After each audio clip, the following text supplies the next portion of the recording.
تو میرا کافی ٹائم ہوا ہے کہ میں کر رہا ہوں، 8 سال 9 سال ہوا ہے. پہلا میں نے چینا سائیکل چلایا تھا، ابھی میں نے 5-6 سال ہوا ہے کہ میں اسپورٹ سائیکل چلاتا ہوں.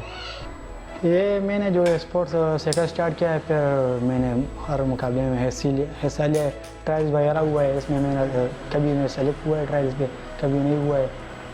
پہلا تو میں نے جب اسپورٹ سائیکل اسٹارٹ کیا ہے تو صحیح سمجھ نہیں آ رہا، تھوڑا تھوڑا ایک ایک کٹ، ایک ایک شوز وغیرہ، ہیلمٹ وغیرہ. اس کے بعد پھر اچھا جب ایونٹ وغیرہ جیتا، پھر مجھے پتہ لگا کہ آگے سائیکلنگ میں کچھ ہے، تو پھر میں نے اچھا چیز لیا، یہ سائیکل لیا. پہلا تو خراب سائیکل تھا 50-60 ہزار کا، پھر میں نے سائیکل لیا ہے 2022 میں لیا ہے.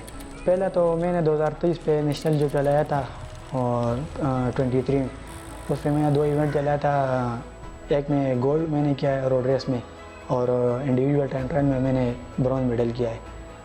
پھر اس کے بعد میں نے 2024 پہ چلایا تھا، اور اس میں نے ایلیمینیشن ریس میں گولڈ کیا ہے، اور ابھی 2025 پہ میں نے گولڈ کیا ہے.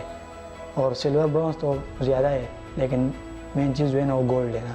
3 گولڈ ہے میرے پاس. وفاقی حکومت اور صوبائی حکومت سے یہ درخواست ہے کہ ہمیں سپورٹ کرے اور ہم سے فائنینشلی ہیلپ کرے، کہ تاکہ ہم انٹرنیشنل ٹور لگائے اور باہر سے میڈل لا سکے اور پاکستان کا نام روشن کرے.